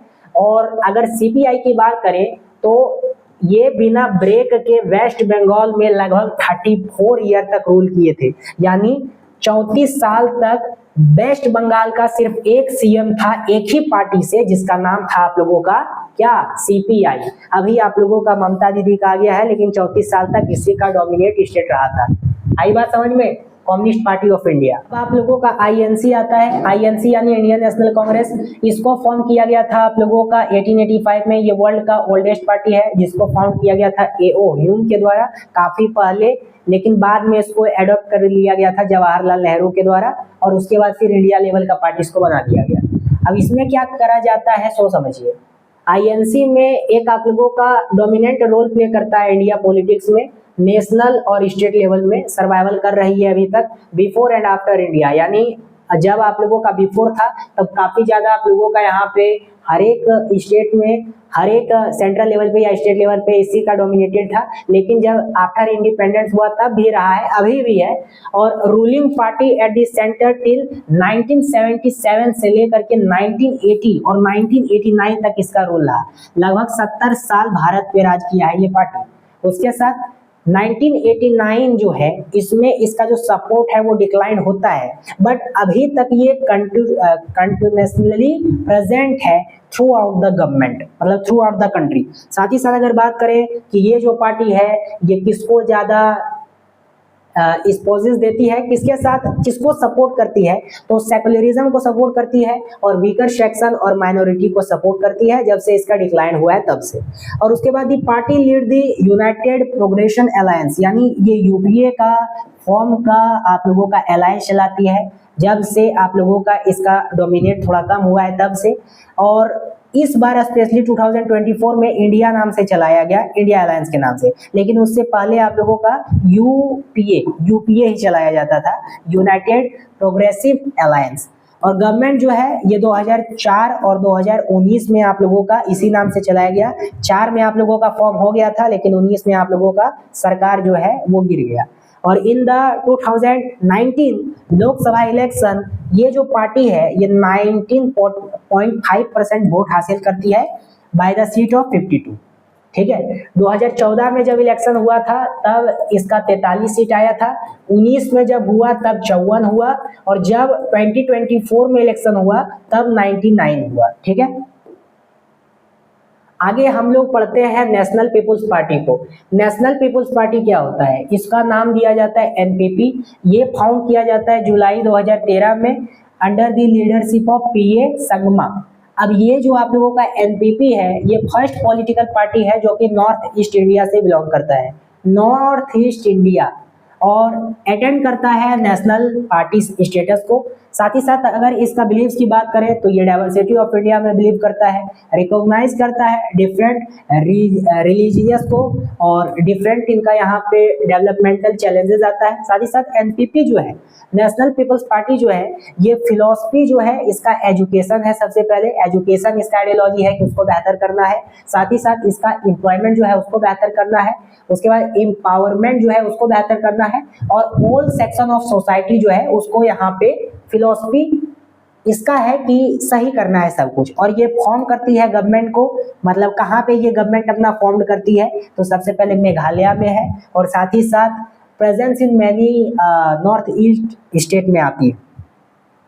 ये काफी सारा आप लोगों का नॉर्थ ईस्टर्न स्टेट्स में प्रेजेंट है। साथ ही साथ अगर लोकसभा 2019 का इलेक्शन देखें लोकसभा का, तो एनपीपी जो है वो 1 सीट सिक्योर की थी। कहाँ पे? 2019 के लोकसभा में। एक जो पॉलिटिकल पार्टी है नेशनल लेवल पे, इसमें आप लोगों का इंक्लूड नहीं करा गया है, बाकी नोट्स में आपको मिल जाएगा, उसके बारे में मैं आप लोगों को बता देता हूँ, ठीक है। उसका पीपीटी इसमें स्पेशली नहीं लिया गया है, बाकी नोट्स में आपको मिल जाएगा। बीजेपी जो है इसको आप लोगों का फाउंड किया गया था 90s के दशक में, ये आप लोगों को वहीं पे मिल जाएगा, नोट्स में ही मिल जाएगा, ठीक है, ज्यादा टेंशन मत लीजिए। साथ ही साथ अंडर द लीडरशिप ऑफ आप लोगों का कुछ नाम था, वो नोट्स में ही मिल जाएगा, अभी याद नहीं है। बस इतना याद रखिए कि ये जो पार्टी है ये 2014 में जो है प्रथम बार अच्छे तरीके से विन करती है, क्योंकि पहले इनका स्ट्रगल जीवन रहता है, उसके बाद फिर डायरेक्ट 2024 में मतलब 2014 में इनके द्वारा कई सारा सीट हासिल किया जाता है। उसके बाद फिर पहली बार फॉर्म करती है गवर्नमेंट। उसके बाद फिर 2000 आप लोगों का 19 में हाई स्कोर रैंक ला करके, मतलब हाई स्कोर आप लोगों का सीट ला करके स्पेशली अच्छे तरीके से विदाउट अलायंस मेजोरिटी में फॉर्म करती है गवर्नमेंट। लगभग सीट आता है 303। फिर आप लोगों का यहाँ पे 2024 में टोटल 272 सीट आता है। उसके बाद एनडीए के नाम से आप लोगों का फॉर्म किया जाता है। तब आप लोगों का नेशनल डेमोक्रेटिक अलायंस के थ्रू कई सारा रीजनल पार्टी को जोड़ करके कोalition गवर्नमेंट अभी बनाया गया है। एट द प्रेजेंट टाइम अभी जो इंडिया में आप लोगों का गवर्नमेंट चलाया जा रहा था, मतलब चलाया जा रहा है, वो बीजेपी के द्वारा। साथ ही साथ 2004 में जो इलेक्शन हुआ था वहां पे हार गया था, और 4 में आप लोगों का जो सीट्स आई थी वो कम आई थी, लेकिन बाद में पावर में 2024 में आया। इनका आइडियोलॉजी ये है कि एक तरह से रिलीजनल बेस पे इनके द्वारा पॉलिटिक्स किया जाता है, जैसे हिंदुत्व के नाम पे किया जाता है। अलग अलग इनका आइडियोलॉजी है, उसी के बेस पे पावर में आए हैं। इम्पोर्टेंट अगर बात इसको लेकर है तो आप लोगों का पावर में बस यही है कि रिलीजनल ज़्यादा फिलॉसफी मानते हैं, साथ ही साथ हिंदुत्व के नाम पे ज़्यादा पॉलिटिक्स करते हैं, जिसके कारण से ज़्यादा डोमिनेट हो गया है। और उसके बाद फिर 14, 19 और 24 में इनका सरकार रहा है। बाकी डिटेल से आप लोगों को किस में मिलेगा, नोट्स में मिलेगा। काफ़ी ज़्यादा इंपॉर्टेंट है, क्योंकि प्रेजेंट टाइम में सरकार है और काफ़ी ज़्यादा क्वेश्चन पूछे जाते हैं। तो आपको ये पता होना चाहिए कि फाउंड किसके द्वारा किया गया, कब किया गया, क्या आइडियोलॉजी है, अभी कितना प्रेजेंट टाइम है, कितना सीट कौन से ईयर में जीता गया था, ठीक है। आगे बढ़ते हैं। नेशनल पार्टी के बारे में पढ़ा, अब यहाँ पे हम लोग नेशनल पार्टी के अलावा रीजनल पार्टी को देखते हैं। रीजनल पार्टी यानी क्या होता है, सबसे पहले इसको आप लोग नोट डाउन कीजिएगा, काफी ज्यादा इंपॉर्टेंट है आप लोगों का एग्जाम के व्यू पॉइंट से। सबसे पहले रीजनल पार्टी यानी क्या होता है, इसको by the election commission of India के द्वारा रिकॉग्नाइज किया जाता है कि ये एक नेशनल पार्टी होगा। मेरे द्वारा पहले आप लोगों को बताया गया था, इसलिए आप लोगों का सिक्योर किया जाता है। सबसे पहले आप लोग समझिए रीजनल पार्टी क्या होता है। ये जो होता है ये आप लोगों का रीजनल होता है आइडियोलॉजी के बेस पे और आउटलुक के बेस पे। ऐसा नहीं है कि इसको बना दिया जाता है आइडियोलॉजी के बेस पे या आउटलुक के बेस पे। सम पार्टी जो होता है वो ऑल इंडिया पार्टी होता है, जो कि आप लोग इन सम स्टेट्स में, इसीलिए इसको रीजनल पार्टी डिक्लेयर कर दिया जाता है। इसका आइडियोलॉजी वही होता है, इसका डेमोक्रेसी लोकतंत्र में उतना ही विश्वास होता है, बस कुछ मेजोरिटी से पीछे हो जाता है, क्राइटेरिया को फुलफिल नहीं कर पाता है, जिसके कारण से रीजनल पार्टी बन जाता है, ठीक है। एग्जाम्पल के लिए समाजवादी पार्टी आप लोगों का आता है, राष्ट्रीय जनता दल आता है आप लोगों का, या फिर आप लोगों का जेडीयू आता है, ठीक है, या जो वेस्ट बंगाल में आप लोगों का है, या डीएमके जो आप लोगों का तमिलनाडु में है, या वेस्ट बंगाल में एक और आप लोगों का चलाया जाता है पार्टी, उसका है।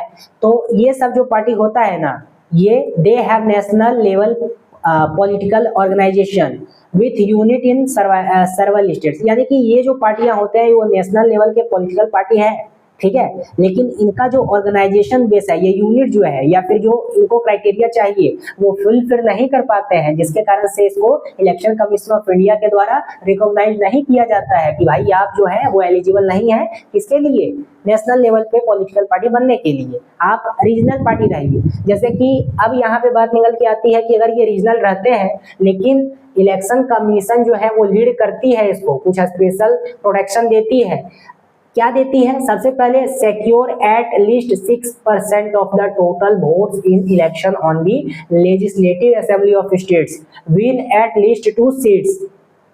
आई बात समझ में, यानी जिस प्रकार से नेशनल लेवल का क्राइटेरिया बनाया गया है उसी प्रकार से स्टेट लेवल का क्राइटेरिया बनाया गया है कि आपको इतना सीट लाना होगा।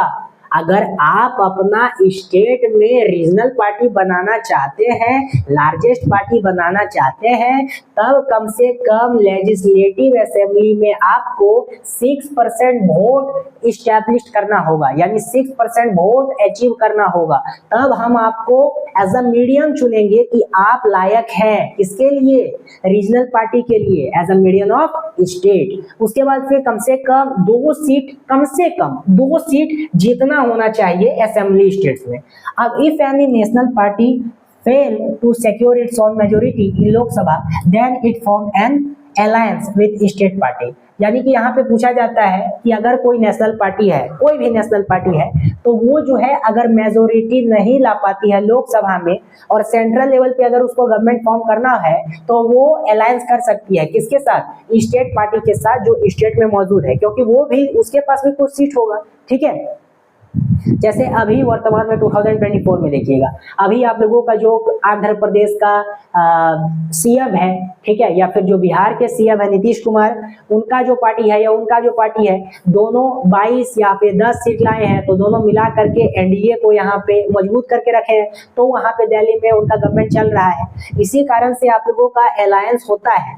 नेशनल पार्टी अगर फेल हो जाती है मेजोरिटी लाने के लिए, तब स्टेट पार्टी का सहारा लेती है, और ये सबसे बेहतर एक्सपीरियंस है कि कोalition गवर्नमेंट होता है, तब उसको डर होता है कि भाई नहीं, अगर हम उस स्टेट में पैसा नहीं भेजेंगे, फंड नहीं भेजेंगे, तो हमारा सरकार गिरा देगा। इसीलिए स्टेट को डेवलप करने के लिए पैसा भेजना जरूरी है। और डेवलप कब करेंगे भाई, डेवलप तभी करेंगे ना जब पैसा भेजा जाएगा। पैसा किसके द्वारा भेजा जाएगा, स्टेट लेवल पे तो नहीं भेजा जाएगा, सेंट्रल के द्वारा भेजा जाएगा। इसीलिए अलायंस को अच्छे तरीके से आप लोगों को बनाया जाता है। फिर आप लोगों का 1996 में क्या होता है, everyone state party has got an opportunity to be a part of one of other national level coalition government. 6 में लोकसभा के इलेक्शन में कई सारे स्टेट पार्टी के द्वारा अपॉर्चुनिटी गोट किया गया था कि हम भी नेशनल पार्टी के साथ मिले और एक कोalition गवर्नमेंट को फॉर्म किए। और साथ ही साथ ये बात बताता है कि हमारे देश में किस प्रकार से फेडरलिज्म होता है, किस प्रकार से सेंट्रल वाइज जो हमारा पावर है वो चलाया जाता है। एज अ सेंटर वो शेयर करता है स्टेट को, वो करता है लोकल को, और डेमोक्रेसी जो है वो अच्छा तरीके से चलता है, इस्टेब्लिश होता है। ठीक है, कम से कम एक डर तो रहेगा कि अपने मन से हम कुछ नहीं कर सकते हैं क्योंकि हम मेजोरिटी में नहीं है, हमारा कोई और स्टेट वाले, कोई और स्टेट गवर्नमेंट के पास सीट है जो कि एक बैसाखी की तरह पकड़ के रखा हुआ है। अगर कुछ गलत काम करेंगे तो वो बैसाखी छीन लेगा और सरकार गिर जाएगा और किसी के साथ और जाके मिल जाएगा। तो इसलिए एक डेमोक्रेसी को सही तरीके से चलाने के लिए और सही तरीके से आप लोगों का फेडरलिज्म को शेयर करने के लिए ये बैसाखी होना जरूरी है। तो ये कभी मत सोचिए कि एक ही पॉलिटिकल पार्टी को मेजोरिटी से दे देंगे, नहीं, हमेशा बैसाखी बना के रखिए, तभी अच्छे तरीके से डेमोक्रेसी परफॉर्म होगा, सही तरीके से आप लोगों का फेडरलिज्म सिस्टम चलाया जाएगा। इसीलिए तो कहा जाता है इंडिया एक फेडरल गवर्नमेंट है, इंडिया एक फेडरल सिस्टम है। लेकिन कई सारा आप लोगों का चैलेंजेस भी पॉलिटिकल पार्टी के द्वारा हमें इंडिया में देखा जाता है, स्पेशली या फिर अदर कंट्री में भी देखा जाता है। क्या होता है कि lake of inter democracy with an party. जैसे कि पॉलिटिकल पार्टी में क्या होता है, आप लोगों का पावर जो होता है, वो जो टॉप लीडर होते हैं ना, उन्हीं के पास फ्यू पावर दिया जाता है, टॉप लीडर के पास। यानी कि अगर टॉप लीडर चाहेगा कि मैं जो कह रहा हूँ वही सही है पार्टी के हित के लिए, तो वो जो कहेगा वही सर्वोपरि है, यानी भगवान है। अगर उसके नीचे में जो एक्टिव मेंबर है या मिनिस्टर है, उसका सजेशन वो नहीं मानेगा। अगर कोई और बात कह देता है, अगर नहीं मानता है, तो वो पार्टी से निकाला जाएगा। इस प्रकार से सिस्टम चलाया जाता है। उसी प्रकार से देखिएगा कि जो मेंबर्स होते हैं वो, उनके पास कोई सिग्निफिकेंट इंफॉर्मेशन या फिर inside the happenings party lack the means and यहाँ पे कनेक्शंस टू इन्फ्लुएंस डिसीजंस। यानी कोई भी आप लोगों का डिसीजन लेने का या इन्फ्लुएंस लेने का कोई भी पावर नहीं दिया जाता है। जो करेगा पार्टी का सुप्रीम सर्वोपरि करेगा, यानी लीडर करेगा टॉप रैंक का। उसके बाद फिर क्या होता है, इसमें चैलेंज पार्टी फेस करती है। मेजर पार्टी जो है, मेजर जो पावर है वो होल्ड किया जाता है आप लोगों का जो टॉप रैंक का होता है उसके द्वारा। साथ ही साथ यहाँ पे आप लोगों का यहाँ पे क्या किया जाता है, लीडर जो होते हैं वो मोर इम्पोर्टेंट होते हैं then loyalty to party and principles and policies. देखिए इसमें ये भी होता है कि अगर कोई यहाँ पे अपना सजेशन देने लगे उसमें मेंबर, तो अगर टॉप रैंक का लीडर चाहेगा कि ये ज्यादा बौख रहा है इसको हम निकाल देते हैं तो निकाल देगा, ठीक है, क्योंकि वो टॉप रैंक का है। और कोई अगर ऐसा मेंबर है जो कि पॉलिटिकल पार्टी में रहते हुए उस पॉलिसी को अच्छे तरीके से मानता है, उसके आइडियोलॉजी पे चलता है, लेकिन उसको ज्यादा यहाँ पे नहीं बोलेगा कि हाँ भाई तुम बहुत अच्छा काम कर रहा है पार्टी के लिए, ऐसा नहीं है।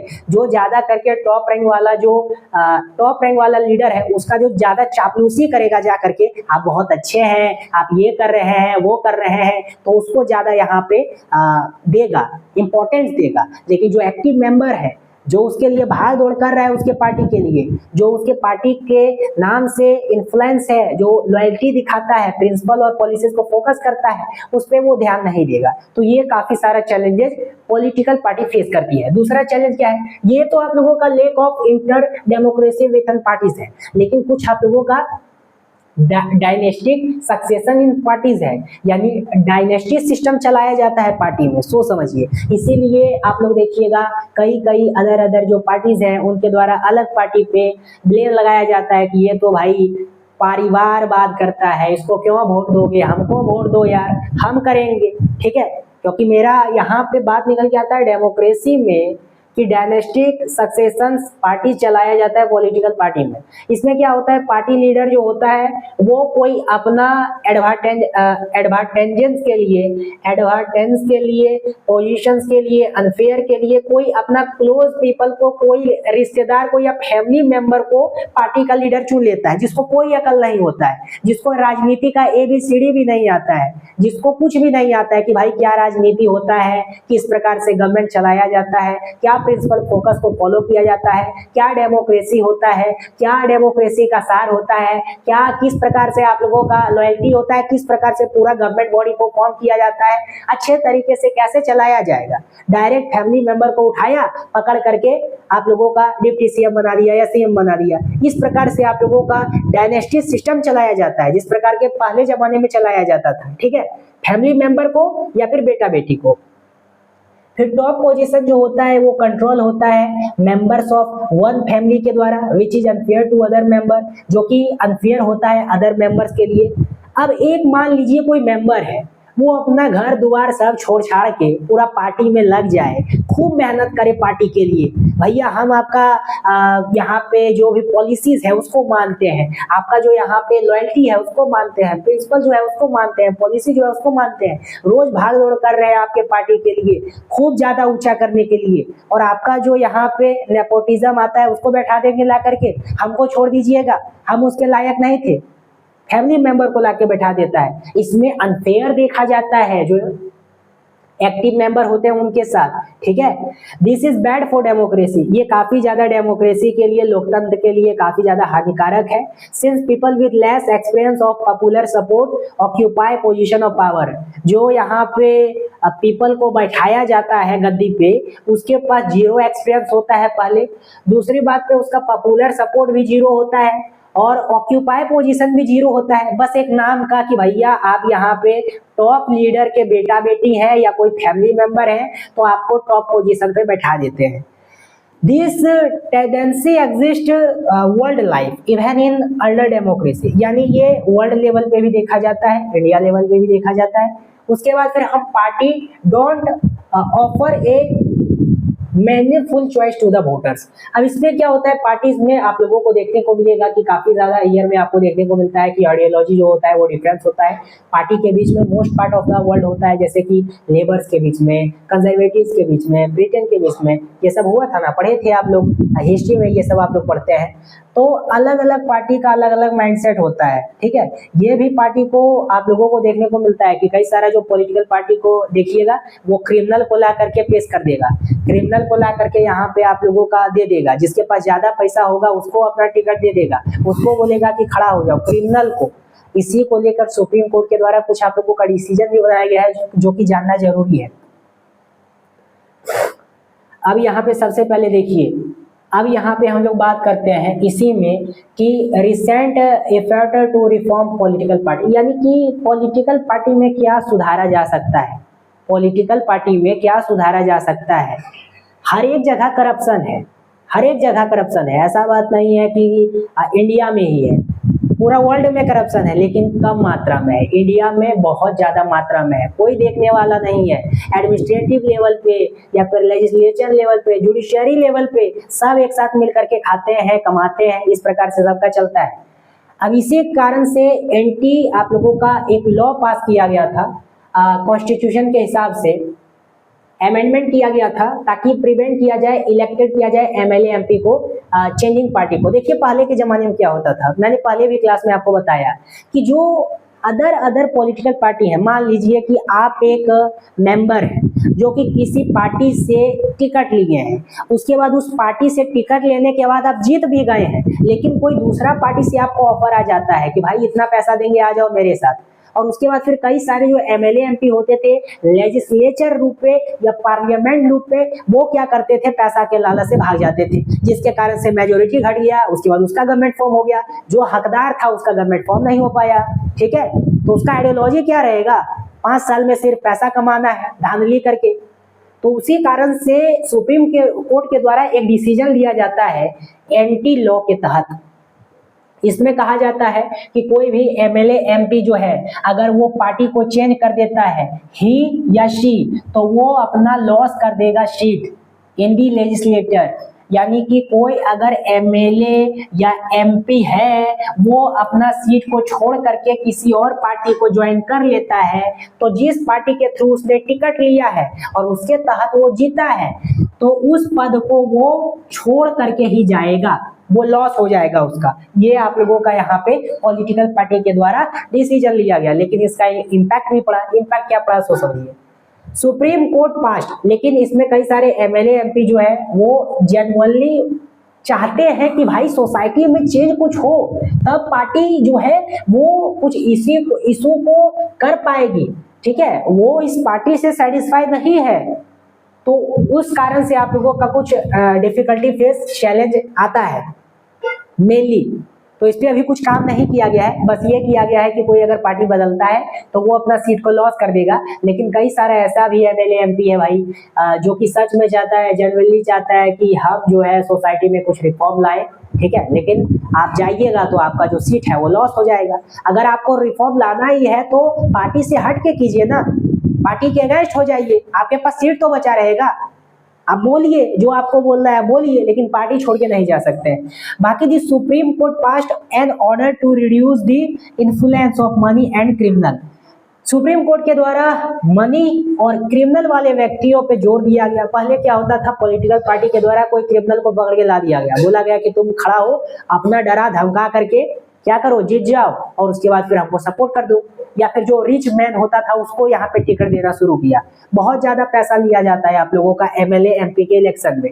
उसी प्रकार से now it mandatory for every candidate who contest election to file an affidavit. यानी कि उसके बाद फिर क्या किया गया सुप्रीम कोर्ट के द्वारा कि कोई भी अगर मेन है तो वो अपना एफिडेविट या फिर फाइल को क्या करेगा, जब नॉमिनेशन करवाने जाएगा तो उस समय ये सभी कागजात जमा करेगा, तब हम चेक करेंगे कि कितना पैसा है आपके पास और कितना आपके पास एफिडेविट है, आप किस प्रकार के आदमी है, आप लायक है कि नहीं है कि इलेक्शन में आप अपेयर होने के लिए। और इसके कारण से जो यहाँ पे पीपल्स है, आम जनता, उसको पता चलती है कि भाई ये कैसा आदमी है, कितना पैसा वाला है। उसके बाद फिर ये देखते हैं कि न्यूज सिस्टम जो होता है वो मेड किया जाता है, lot of information available the people. साथ ही साथ but there no way to variety if candidate information is true और नॉट। इसमें एक और प्रॉब्लम फेस करना पड़ता है कि जो कैंडिडेट अपेयर हो रहा है कि वो क्रिमिनल है या मनी उसके पास है या नहीं है, वो एफिडेविट में वो फील करेगा या वो ट्रू है, क्या वो सच है, क्या वो नहीं है, किसको पता है भाई। जो कागज पे वो लिख के दिया है उसी को देखेंगे ना। अच्छे तरीके से तो छानबीन करने नहीं जा रहे हैं, कितना खेत है, कितना जमीन है, कितना इसका पावर है, कितना पैसा है, ये तो नहीं देखने जा रहे हैं। बस ये जो एफिडेविट में चिपकाया है कि हाँ क्रिमिनल नहीं है, मेरे पास इतना मनी है, उसी को हम कंसीडर कर रहे हैं। ठीक है, तो ये भी आप लोगों का एक ट्रू बात है। साथ ही साथ जो है ये आप लोगों का यहाँ पे रिड्यूस किया जाता है, इन्फ्लुएंस किया जाता है, रिच और क्रिमिनल वाले जो व्यक्ति होते हैं उनको नहीं दिया जाता है अपेयर करने के लिए इलेक्शन में। हमसे पूछा जाता है कि भाई पॉलिटिकल पार्टी है में हम किस प्रकार से रिफॉर्म ला सकते हैं, तो उधर मैंने जो बात किया वो तो सुप्रीम कोर्ट के द्वारा किया गया कि कुछ सुप्रीम कोर्ट के द्वारा लॉ बनाया गया आवश्यकता के अनुसार। लेकिन हम लोग कैसे रिफॉर्म ला सकते हैं, एक आम जनता कैसे रिफॉर्म ला सकती है?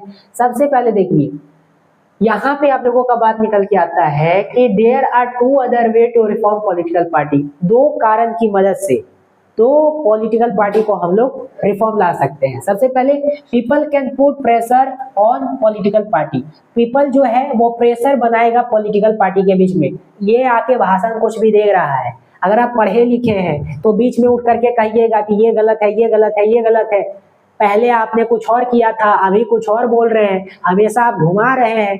तो अच्छे तरीके से अगर पीपल जो है वो यूनाइट होकर के प्रेशर बनाएगा एक पॉलिटिकल पार्टी के बीच में, तब वो अच्छे तरीके से समझेगा और सही तरीके से उसमें रिफॉर्म लाया जा सकता है। ठीक है, साथ ही साथ this can be down through position, उसके बाद फिर आप लोगों का मीडिया, उसके बाद फिर मूवमेंट, प्रेशर ग्रुप, यानी इसको आप कर सकते हैं। सबसे पहले आप लोगों का मीडिया के थ्रू इसको चलाया जा सकता है, आप लोगों के द्वारा प्रोटेस्ट या मूवमेंट चलाया जाता है, प्रेशर ग्रुप बनाया जाता है तो, और उसके बाद फिर जो पार्टी उसका पार्टी को डर होगा कि लॉसिंग हो जाएगा पब्लिक सपोर्ट, उसी के लिए वो क्या करेगी, आप रिफॉर्म करेगी और रिफॉर्म करेगी सीरियसली। ठीक है, ऐसे पॉलिटिकल पार्टी कुछ भी सीरियसली रिफॉर्म नहीं करने वाली है। जब तक एक आम जनता उठेगा, सबको यूनाइट करेगा, पहला तो मैं ये बता रहा हूँ, उठेगा, सबको यूनाइट करेगा, जो भाषण दे रहा है उसके बीच में डट करके बोलना है कि ये काम क्यों नहीं किया, इसको करो, मीडिया साथ में रहेगी, मूवमेंट चलाया जाएगा, प्रेशर ग्रुप चलाया जाएगा, तो जो पॉलिटिकल पार्टी होगा उसको डर हो जाएगा कि भाई हमारे अगेंस्ट ये सब हो गए हैं, समझ गए हैं, जागरूक हो गए हैं और ये प्रेशर बना रहे हैं, जिसके कारण से हमारा जो वोट है लॉस हो जाएगा। ठीक है, इस प्रकार से आपको पूरा डिपेंड नहीं होना है, हमेशा आप लोगों को सच का सामना करना है। साथ ही साथ दूसरा आप ये कर सकते हैं कि parties can improve if those who want this join political party. अब दूसरा ये भी कर सकते हैं कि भाई अपना पॉलिटिकल पार्टी बना करके चला दीजिए। ठीक है, इंडिया में तो मल्टी पार्टी सिस्टम है ना, आपके पास पावर है कि आप रिफॉर्म ला सकते हैं। अब ऐसे घर बैठ करके क्रिटिसाइज करने से कोई फायदा नहीं होगा, घर बैठने से कुछ भी क्रिटिसाइज करने से कोई फायदा नहीं होगा। बस दो जनता जानेगी, जब तक खुद उठ करके उस सिस्टम में घुस करके आप लोग पॉलिटिकल पार्टी खुद बनाएंगे या किसी पॉलिटिकल पार्टी को ज्वाइन करके अपना इन्फ्लुएंस बढ़ाएंगे, अगर आप खुद ईमानदार होंगे, खुद सोचेंगे कि हाँ भाई हम यहाँ पे अच्छे तरीके से करप्शन को खत्म करना चाहते हैं, या फिर जब जीत जाए तो करप्शन खुद नहीं कर लें, हम खुद करप्शन को मिटाना चाहते हैं, स्पेशली जो डिफरेंट पॉलिटिकल पार्टी है उसमें रिफॉर्म लाना चाहते हैं, तब हम खुद से पॉलिटिकल पार्टी बनाएंगे। या फिर पॉलिटिकल पार्टी बनाने का हिम्मत नहीं है तो कोई पॉलिटिकल पार्टी को ज्वाइन करेंगे, उसके साथ अपना इन्फ्लुएंस बढ़ाएंगे, तब पॉलिटिकल पार्टी बनाएंगे और तब रिफॉर्म लाएंगे। किस पे? पॉलिटिकल पार्टी पे। ठीक है, the quality of democracy depend on the degree of public participation, यानी कि क्वालिटी तभी इंप्रूव होगा डेमोक्रेसी का जब अधिक से अधिक पब्लिक जो है, पब्लिक वो पार्टिसिपेट करेंगे, किसमें? पॉलिटिक्स में। साथ ही साथ reforming politics is hold of citizen, only citizen without participation. Bad political can be solve by more better politics. Bad जो है या जो आप लोगों का यहाँ पे उसको आप क्लीन कर पाइएगा, सॉल्व कर पाइएगा, किसके थ्रू? ये आप लोग कर पाइएगा कहाँ पे? पॉलिटिकल पार्टी को इम्प्रूव करने में। ऐसे आप लोग घर में बैठ करके रिफॉर्म का बात बना सकते हैं या फिर कुछ रिफॉर्म चेंज ला सकते हैं, अपने घर में बैठ करके सिटीजनशिप बतला सकते हैं, क्रिटिसाइज कर सकते हैं किसी पॉलिटिकल पार्टी, तो वो तो सुनने नहीं जा रहे हैं ना। आपको खुद सिस्टम में घुस करके सिस्टम को सुधारना होगा, चाहे आप एडमिनिस्ट्रेटिव लेवल पे जाए, चाहे आप पॉलिटिकल सिस्टम को ज्वाइन करें। ठीक है, अपना पॉलिटिकल पार्टी बनाए, खुद अपेयर हुए, तब कुछ होगा। उसके बाद फिर एक और पॉइंट आता है कि a law should be made to regulate the internal affair of political party.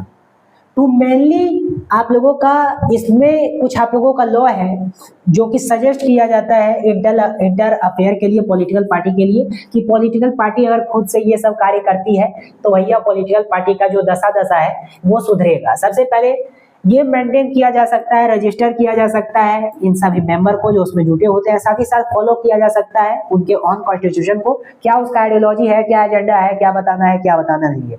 फिर to have an independent authority to act as a judge in case of party disputed, यानी कि एक अथॉरिटी होना चाहिए।